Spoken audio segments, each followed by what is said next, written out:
Anda bayangkan, kenapa saya mesti ulas itu? Karena saya akan kena undang-undang itu. Jadi pertanyaan saya, apakah Anies, menurut Mas Anies, Rocky Gerung, seorang Rocky Gerung itu mengkritiknya sopan atau tidak sih?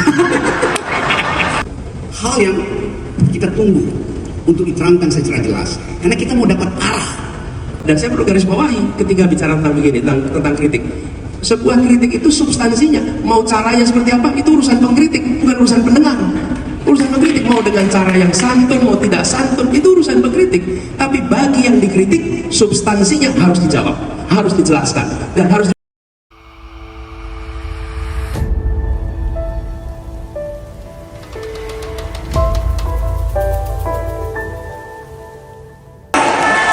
Dari awal emang begini, giliran Bung Rocky ini tadi agak kencang di awal. Kita lihat sekencang apa Bung Rocky sore hari ini ya. Silakan.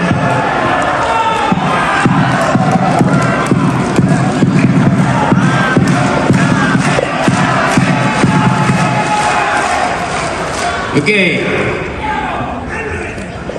Ya.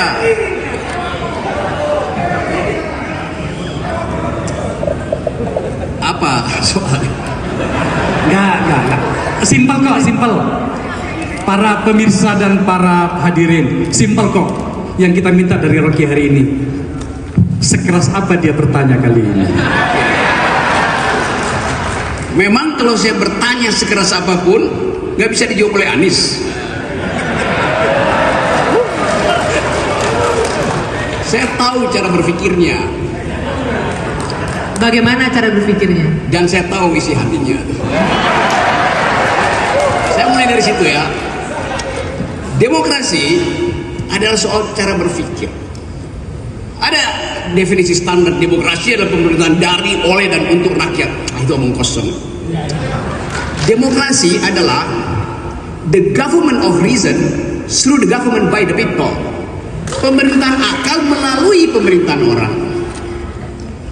Demokrasi adalah doing habits of the heart, datang dari kebiasaan. Saya pakai bahasa Inggris karena dia paham bahasa Inggris.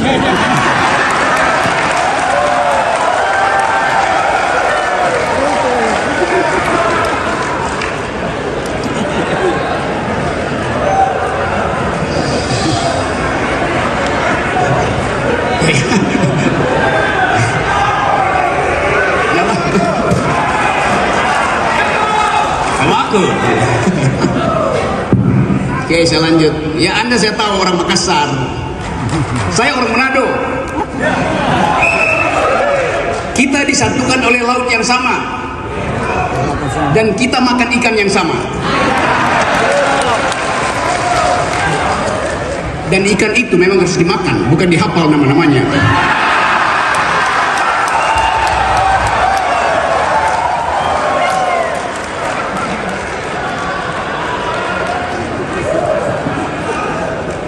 Dan bagian paling enak dari ikan adalah kepalanya. Karena kepala ikan lebih bergizi dari kepala negara.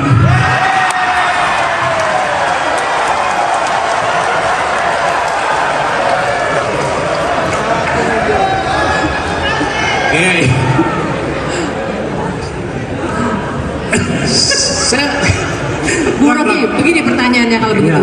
Apakah ada yang menurut Anda bisa Anda kritisi dari seorang Anies Baswedan? Banyak. Ya. Oke. Misalnya. Satu-satu ya. Tadi saya suka caption yang ditunjukkan di situ bahwa di ujung sana tantangan dari demokrasi adalah undang-undang ITE. Anda bayangkan, kenapa saya mesti ulas itu? Karena saya akan kena undang-undang itu. Jadi pertanyaan saya, apakah Anies akan membatalkan undang-undang itu demi saya, yang sahabatnya, atau demi demokrasi? Itu pertanyaannya. Bukan sekedar saya, Anda di sini bisa kena undang-undang yang sama. Saya kasih ilustrasi ya. Saya biasa naik gunung. Satu waktu saya naik gunung gede. Petani di situ dipimpin oleh seorang lurah, lulusan SD. Dia bilang begini, Pak Rocky, kemarin ada orang pasang patok di kebun saya, bunyinya, ini proyek strategis presiden. Maka mulai diinsinuasikan, kalian mesti pindah dari situ. Padahal itu mata pencarian mereka. Nanam singkong, nanam kol, nanam wortel. Jadi begitu disebut undang-undang ITE, panik rakyat itu. Disebut industri strategis presiden. Lalu dia bertanya ke saya, Pak Rocky, kalau saya foto orang yang lagi nanam patok itu, saya kena undang-undang ITE apa enggak? Anda bayangkan, Republic of Fear. Ini republik penuh kecemasan. Undang-undang ITE bisa menghantui petani di Cimacan, di Cibodas. Itu pentingnya kita bicara soal itu. Jadi demokrasi itu adalah jaminan primer tentang kebebasan untuk berpikir. Itu aja. Kebebasan berpikir menghasilkan kebebasan berpendapat. Nggak mungkin ada pikiran tidak diucapkan dengan pendapat. Nah, poin saya adalah kita sekarang dibikin dungu karena nggak mampu mengucapkan pendapat, karena akan dihadang dengan, kalau Rocky Gerung berpendapat mesti sopan dan santun. Saya akan sopan dan santun pada ulama, saya sopan dan santun pada orang tua. Saya nggak mungkin sopan dan santun pada pejabat.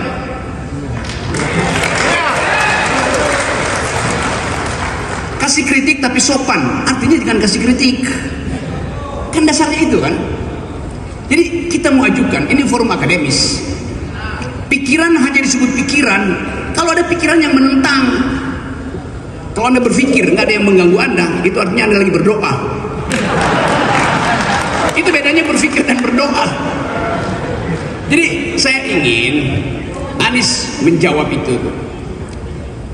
Apa alasan utama kita harus menghasilkan pikiran, kita harus mengucapkan pendapat, kita harus bertengkar dengan pendapat? Kan kita bertengkar dengan pendapat. Kenapa bertengkar dengan pendapat? Kena pidana. Itu nggak masuk akal. Saya tidak melukai 1 inci kulit seseorang kalau saya ucapkan pendapat. Karena mesti pidana. Ajaib negeri ini. Mengucapkan pendapat adalah pidana. Tapi itu yang ingin saya tanya pada Anies, eksplorasi apa dasarnya, supaya bukan sekedar kita yang tahu, petani di Cimacan itu tidak lagi ragu untuk bahkan memotret orang yang lagi menanam sesuatu yang menghalangi pekerjaan dia. Ini yang mesti kita sosialisasikan. Nah, kita sosialisasikan ini di dalam upaya menghasilkan kembali demokrasi. Tapi hari-hari ini dianggap bahwa demokrasi nggak ada, yang ada dinasti. Padahal sebetulnya juga dinasti nggak ada. Karena dinasti itu darahnya biru, yang sekarang darahnya kotor.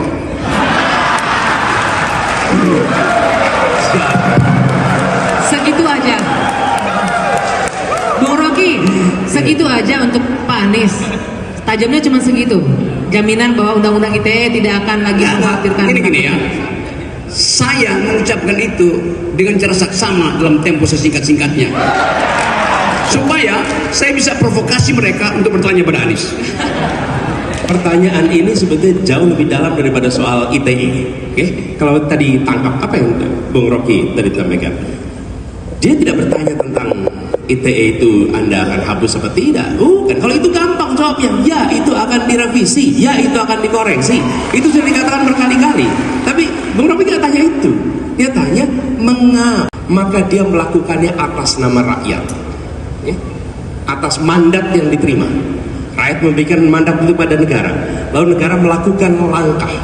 Pada saat negara melakukan langkah itu, maka negara punya sebuah pandangan ini. Bila ruang untuk kebebasan berpikir itu dibuka, maka langkah ini akan memancing pendapat.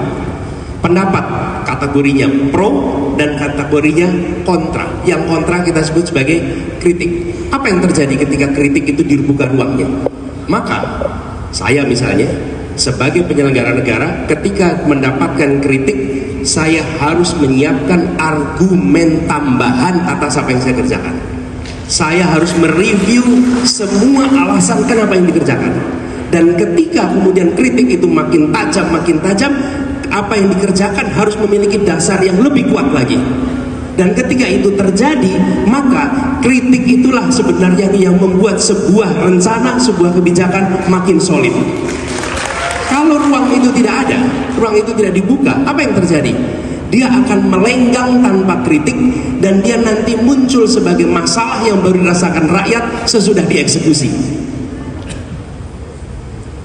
Pada saat dieksekusi, semua masalah-masalah yang harusnya muncul sebagai kritik di awal nggak muncul, munculnya nanti di problem kemudian. Karena itulah sebenarnya ketika ada perdebatan pro dan kon, itu sesungguhnya sebuah public education tentang sebuah kebijakan. Itu sebabnya ruangnya harus dibuka. Tapi kalau ruang itu tertutup, kebijakan melenggang begitu saja tanpa ada proses penajaman, penguatan. Dan saya perlu garis bawahi ketika bicara tentang begini, tentang kritik. Sebuah kritik itu substansinya, mau caranya seperti apa, itu urusan pengkritik, bukan urusan pendengar. Urusan pengkritik mau dengan cara yang santun, mau tidak santun, itu urusan pengkritik. Tapi bagi yang dikritik, substansinya harus dijawab, harus dijelaskan, dan harus diberikan ruang itu untuk terbuka. Siapa yang paling dirugikan ketika ruang kebebasan itu hilang? Yang paling dirugikan adalah seluruh rakyat dan justru penyelenggara negara, bukan pengkritik. Yang paling dirugikan bukan pengkritik, yang paling dirugikan adalah rakyat yang seharusnya tercerdaskan dan negara yang seharusnya bisa membuat langkah yang lebih baik. Jadi menurut saya dasar dari ini adalah membuat kualitas demokrasi kita lebih baik justru dengan memberikan ruang kebebasan berekspresi yang lebih luas lagi. Kira-kira begitu. Ya, bentar Rob. Jujur saya yakin peserta di sini, para peserta itu akan setuju dengan saya bahwa hari ini kelihatannya Rocky kehilangan sesuatu. Ya, Mas Anies, tadi itu pada episode pertama, sesi pertama, ini maksudnya manas-manasin. Ya, jadi provokasi nanti. Jadi yang pertama tadi itu semua angka-angka dari pembicara pertama itu dihajar sama Rocky. Sekarang dia bicara tentang ATA. Ya memang agak susah sih karena dia sudah tersangka sekarang kayaknya. Nah, oke, Rob, aku pengen sesuatu yang lebih khas darimu, bro. Yang apa? Lebih khas darimu, seperti yang Rocky kita kenal. Lebih khas itu. Ya. Oke. Oke. Saya akan bicara yang lebih khas. Ada lawyer nggak buat dampingi aku? Kalau dia diseret. Oke. Kita mulai dengan hal fundamental tentang arah bangsa ini. Tadi Anies mulai dengan satu prinsip di dalam pembagian kategoris tadi. Yang sana ekstraktif, yang ini distributif. Hal yang kita tunggu untuk diterangkan secara jelas, karena kita mau dapat arah tentang Indonesia. Indonesia mengambil sikap kritis terhadap kapitalisme, karena itu adalah perjanjian masyarakat, perjanjian social kontrak ketika kita bangun negara ini. Negara ini bukan negara liberal, negara ini bukan negara libertarian. Negara ini negara yang basisnya adalah keadilan sosial, bahkan bagi seluruh rakyat Indonesia. Pemerintah mengajukan semua proposal, entah itu dalam bentuk utang luar negeri, investasi asing, entah itu dalam bentuk APBN, dengan mengabaikan prinsip keadilan sosial. Itu yang menerangkan mengapa semua rasio tentang ekonomi memburuk. Itu dasarnya kan. Market ekonomi, ya boleh aja market ekonomi. Karena untuk mengefisienkan pengambilan kebijakan, supply demand dikontrol dengan prinsip market ekonomi. Tapi di era Pak Jokowi, bahkan bukan cuma market ekonomi yang dipraktekkan, tapi market society. Kita ini dianggap sebagai konsumen aja, bukan sebagai citizen.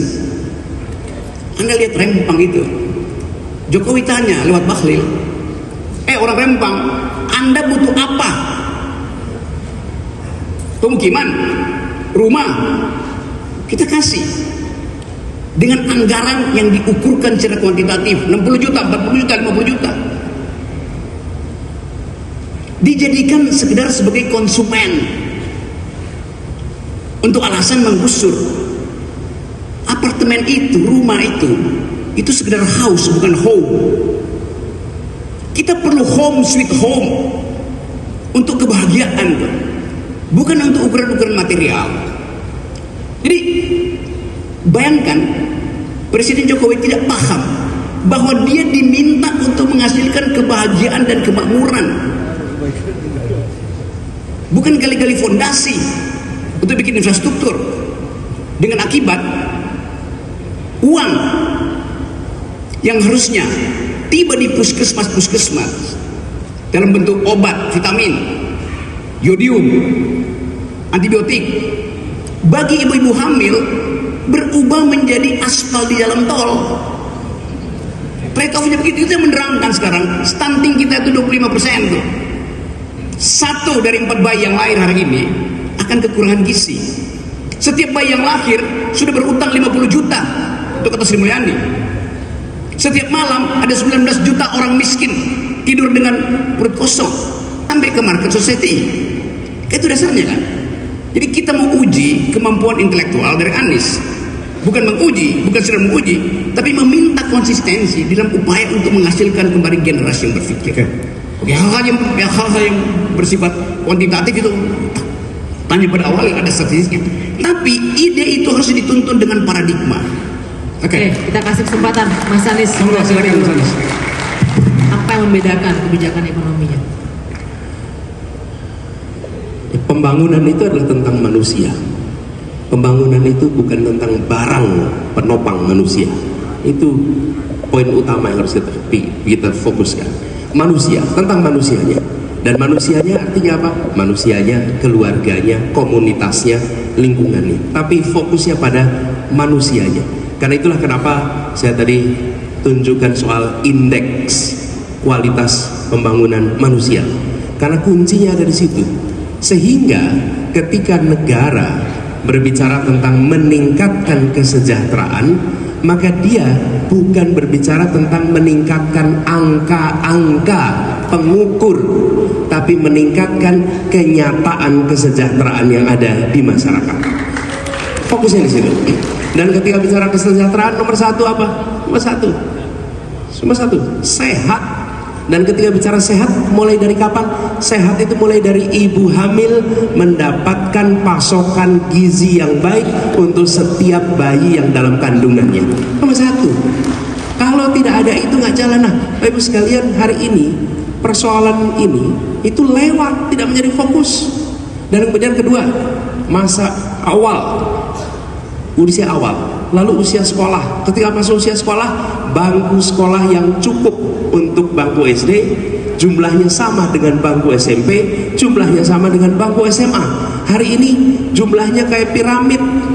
Yang SD banyak, begitu SMP makin sedikit, SMA makin sedikit, perguruan tinggi makin sedikit.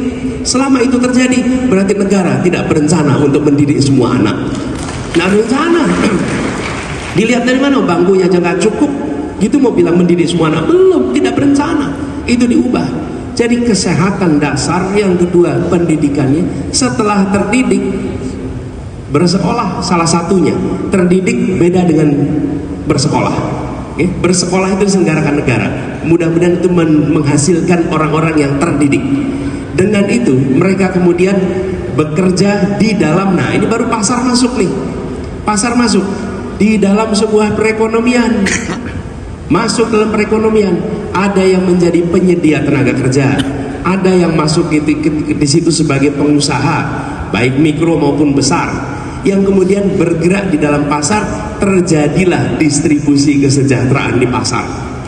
Tapi proses penyiapan itu diselenggarakan oleh negara. Jadi ketika kemudian negara berbicara tentang kesejahteraan, bukan sekedar meningkatkan GDP, bukan sekedar meningkatkan pertumbuhan ekonomi, tapi mengubah kualitas hidup setiap orang dan setiap keluarga yang ada di Indonesia. Ini fokusnya. Jadi saya melihat, Bung Rocky, yang selama ini terjadi adalah mencoba lompat ke ujung. Disiapkan infrastruktur dengan harapan kemudian pertumbuhan ekonomi otomatis naik. Nah, pertumbuhan ekonomi naik, tapi pekerjaan yang tidak sampai ke keluarga, keluarga tidak merasakan keterdidikan. Di sisi lain terjadi stagnansi transformasi kesehatan. Bagaimana kita masuk anggota G20 tapi stunting kita masih tinggi? Bagaimana kita masuk anggota G20 tapi angka kematian ibu melahirkan masih tinggi? Indikator-indikator sosial kita tidak menunjukkan kita berada di negara yang top 20. Indikator ekonominya top 20, tapi indikator sosialnya tidak. Dan bila ditugasin sebagai presiden, maka presidennya tidak hanya bawa ilmu ekonomi, tapi bawa ilmu antropologi, bawa ilmu sosiologi, bawa ilmu sosiatri, bawa ilmu urban, bawa ilmu-ilmu itu semua dihormati, diberikan ruang di dalam pengambilan keputusan. Jadi ketika kemudian kita mau melakukan langkah, itu berbagai ilmu pengetahuan dimanfaatkan. Tapi kalau kepemimpinan nasional tidak menghormati ilmu pengetahuan, maka selera yang akan mendominasi di dalam pengambilan keputusan. Hormati ilmu pengetahuan, manfaatkan ilmu pengetahuan di dalam formulasi kebijakan. Dan ketika itu terjadi, maka aspek-aspek yang non-market menjadi tercover. Tapi kalau tidak, maka kita memandang seakan-akan ini hanya persoalan ekonomi. Dan ini kaitannya juga dengan hubungan internasional. Indonesia selama bertahun-tahun memandang posisinya dengan dunia itu transaksional. Kami berurusan dengan dunia, untung ruginya apa? Untung ruginya apa? Tidak. Harus diubah. Kita ini adalah warga dunia dan Indonesia punya tanggung jawab di dunia. Karena itu hadir di pertemuan PBB itu apa namanya, UN General Assembly, kalau tanya pada efeknya investasi memang tidak ada, tapi kita hadir di sana sebagai warga dunia yang menyampaikan agenda-agenda untuk dunia. Tapi kalau kita berpikirnya transaksional, itu tidak penting karena ini tidak ada kaitannya dengan kegiatan perekonomian. Nah, Indonesia sudah harus berubah. Kita tidak lagi memandang posisinya di dunia semata-mata dalam transaksi ekonomi, tapi sebagai tanggung jawab kemanusiaan atas semua urusan yang ada di dunia. Jadi konsekuensinya itu luas ketika kita menggunakan berbagai bidang di dalam urusan pembangunan, gitu ya. Oke. Jawaban yang cukup untuk Rocky, saya rasa, Mas. Aku nggak tahu jenengan itu sedang beruntung atau kami yang sedang melongso. Tadi Rocky itu memberikan pekerjaan rumah loh ke Mas Ganjar.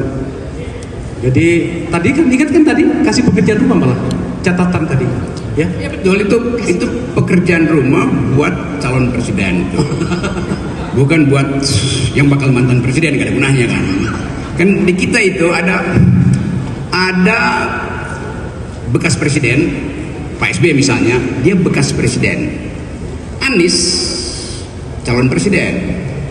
Ada yang presiden bekas, masih presiden tapi udah bekas. Oke, Rob. Beda ini. Ya, oke. Bang, sedikit sebelum kita lanjut ke floor, ke audiens, saya cuma mau bertanya satu untuk Mas Anies. Mas Anies, tadi Anda sempat menyinggung soal mengkritik itu kita harus membuka diri untuk kritik ya. Terserah si pengkritiknya mau sopan penyampaiannya, mau tidak sopan. Pertanyaan saya sederhana. Menurut Mas Anies, Rocky Gerung, seorang Rocky Gerung itu mengkritiknya sopan atau tidak sih? Karena ini akan jadi parameter. Nanti kalau misalnya Mas Anies terpilih, dia akan menjadi orang yang sangat memberikan kebebasan berpendapat. Sopan atau nggak sopan? Dia mengkritik dengan menggunakan kewarasan dan akal sehat. Oke, berarti kalau Mas Anies jadi presiden, Bung Rocky masih bebas untuk mengkritik. Pasti itu. Ya. Oke, kita lanjutkan ke floor. Yang bahaya kalau Anies diterus-teruskan, nanti dia kena delik juga nih. Karena dia terlalu nakal untuk mengkritik itu. Jadi uraian Anies Baswedan saya kasih nilai A-. A untuk pengetahuan, minus untuk kelakuan. Oke, kita mendekati akhir harus segera terbang ke kota yang lain.